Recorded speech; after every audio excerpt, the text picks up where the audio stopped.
नमस्कार मंडळी, तुम्ही ऐकत आहात अमोली भाग 24. एखादा माणूस जातो तेव्हा फक्त एक जीव संपत नाही, तर अनेक नात्यांची, स्वप्नांची आणि आयुष्याची दिशा बदलते. एका शहीदची शोकसभा, लोकांची गर्दी, मदतीसाठीच्या घोषणा. पण या सगळ्यांच्या मागे एक अशी स्त्री उभी आहे, जिला अजूनही समजत नाहीये ती कोणत्या नात्यात आहे आणि तिचं पुढचं आयुष्य कुठे जाणार आहे. ही आहे अमोलीची कहाणी. गावाकडून संपूर्ण शिर्के कुटुंबासाठी शोकसभेचं आयोजन करण्यात आलं होतं. या शोकसभेला गावातील सर्व मान्यवरांनी तसेच महेशच्या ऑफिसात असलेल्या अधिकाऱ्यांनी, स्थानिक पोलीस स्टेशनमधील अधिकाऱ्यांनी हजेरी लावली होती. त्यांनी महेशच्या फोटोला हार घालत श्रद्धांजली वाहून कार्यक्रमाला सुरुवात केली. महेशच्या परिवाराला ग्रामपंचायतच्या खात्यातून 5 लाख रुपये देण्यात आले. डिपार्टमेंटच्या अधिकाऱ्यांनी सुद्धा लवकरच 20 लाख रुपये महेशच्या कागदोपत्री नॉमिनीला देण्यात येतील ही घोषणा केली. तसेच महेशच्या परिवाराला डिपार्टमेंटकडून उदरनिर्वाहासाठी 3 एकर जमीनही त्याच गावात देण्यात येईल असे सांगण्यात आले.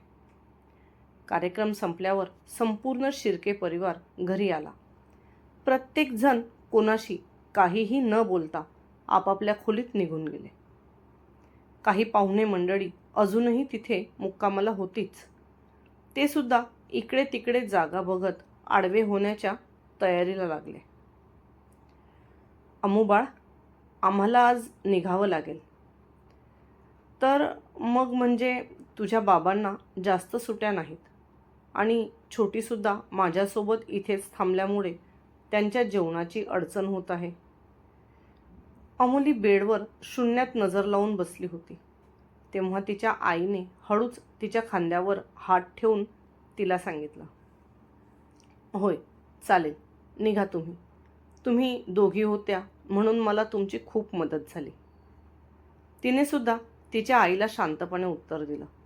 पण तिच्या आवाजावरून तिच्या मनातलं दुःख तिच्या आईला लगेच समजून येत होतं. मी काय म्हणते, तू पण चल ना आमच्यासोबत. हवा पालटसाठी तसं मी तुझ्या बाबांना तुझ्या सासू सासऱ्यांशी बोलून घ्यायला सांगते.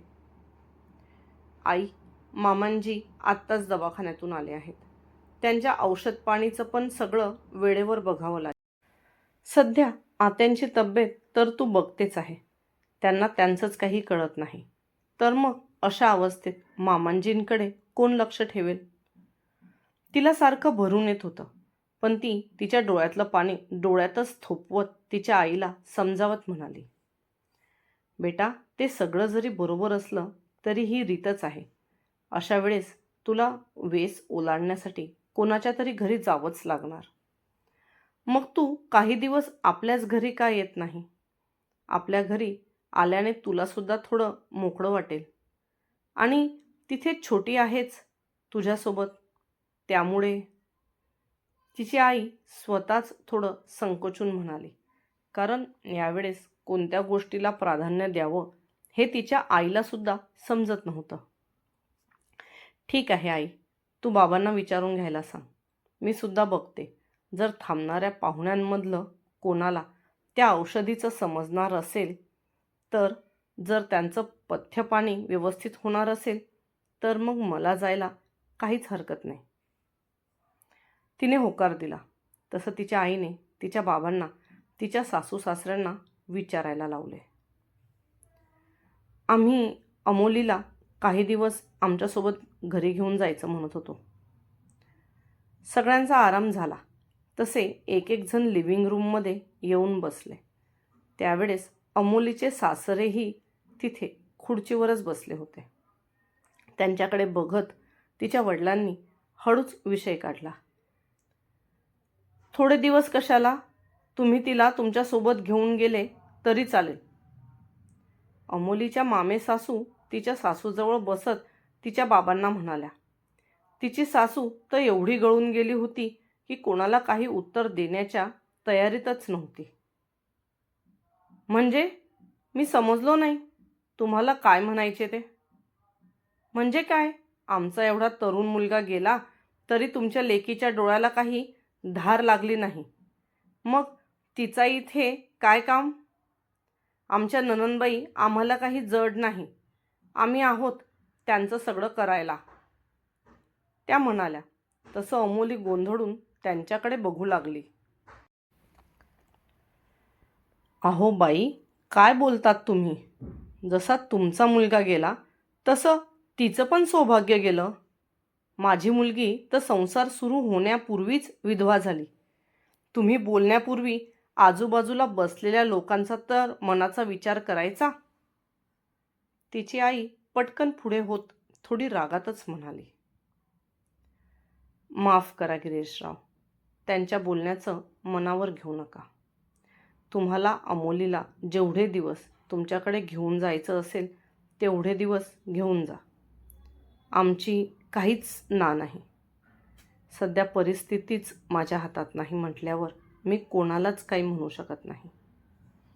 तिचे सासरे त्या बायकांकडे दुर्लक्ष करत तिच्या वडिलांना हळव्या आवाजात म्हणाले. पण मग तुमचं औषधाचं पथ्यपाणी? अमोलीने पुढे होत प्रश्न केला. या घरात खरं पाहता ते एकटेच होते ज्यांच्यामुळे तिला आजपर्यंत काहीही त्रास झालेला नव्हता. नाही ते कधी तिला आवाज वाढवून बोललेले होते. आता तसंही जगून काय करायचं आहे? ते तर तू होतीस म्हणून इथे बसलो तरी आहे. माझ्या औषध पाण्याची काळजी करू नको. तू येत नाही तोपर्यंत मी घेईल व्यवस्थित. न राहून त्यांच्या डोळ्याला अश्रू ओघळलेच. हे बघा, जर रीत नसती तर आम्हीसुद्धा तिला घेऊन जाण्याचा आग्रह केला नसता. पण जगरहाटीमुळे माझाही नाईलाज आहे. तिच्या वडिलांनी हात जोडत माफी मागत म्हटलं. अहो, तुम्ही कशाला हात जोडता आहेत? हात तर आम्ही जोडले पाहिजे. कारण आमच्यामुळे तुमच्या मुलीवर आज हे दिवस आले. काही गोष्टी आपल्या हातात नसतात. हा सगळा दैवाचा खेळ. तिचे सासरे फार प्रेमळ नसले तरी समजदार होते. नोकरीनिमित्त खूप लोकांशी त्यांची रोज भेट व्हायची. त्यामुळे माणूस कसा आहे हे त्यांना बरोबर समजायचे. त्यांनी परवानगी दिली तसं अमोलीने पण तिचं जाण्याचं निश्चित केलं. पण मग महत्त्वाचा प्रश्न तर होताच की त्यांच्या औषध पाण्याचं काय? पण तिची ही अडचण दूर केली तिच्या आतेसासूने. हे बघ बाळा, मला माहीत आहे सध्या तुझ्यावर काय दुःख ओढवलं आहे ते. तू काही त्यांची काळजी करू नको. त्यांच्या गोळ्या औषधीचं काय असेल नसेल ते मी बघते. तसंही मला घरी काही काम नाही. मग जोपर्यंत तू परत येत नाही तोपर्यंत मी इथेच थांबेल. मला त्यांचंच नाही तर तुझ्या सासूचं पण बघावं लागेल. कारण तिचा जो गोतावळा आहे तो फक्त आयता खाण्यातला आहे, खाऊ घालणाऱ्यातला नाही. मग अशा वेळेस तिला कोणीतरी खाऊ घालणाऱ्यातलं पण पाहिजे ना. त्यांच्या या बोलण्यावर अमोलीला खरंच थोडं हसू आलं. तसं त्यांनी तिच्या डोक्यावरून मायेने हात फिरवला. मग अमोलीने तिची मान होकारात हलवली आणि तिची जाण्याची बॅग भरली. कधीकधी दुःख शब्दांमध्ये व्यक्त होत नाही. ते लोकांच्या नजरेतून आणि वागण्यातून दिसतं. अमोलीचं आयुष्य एका क्षणात बदललं. पण लोकांसाठी ती फक्त एक रीत बनून राहिली. आज ती माहेरी जाणार आहे. पण प्रश्न अजूनही तसाच आहे. ही फक्त काही दिवसांची दुरावणार आहे की तिच्या आयुष्याचा कायमचा वळण? जर अमोलीची ही वेदना तुमच्या मनाला स्पर्शून गेली असेल तर या व्हिडिओला लाईक करा. तुमच्या भावना कमेंटमध्ये नक्की लिहा. तुमचा एक शब्दही खूप काही सांगून जातो. आणि पुढे अमोलीच्या आयुष्यात काय होणार आहे हे जाणून घेण्यासाठी चॅनलला सबस्क्राईब करून बेल आयकॉन दाबायला विसरू नका. धन्यवाद.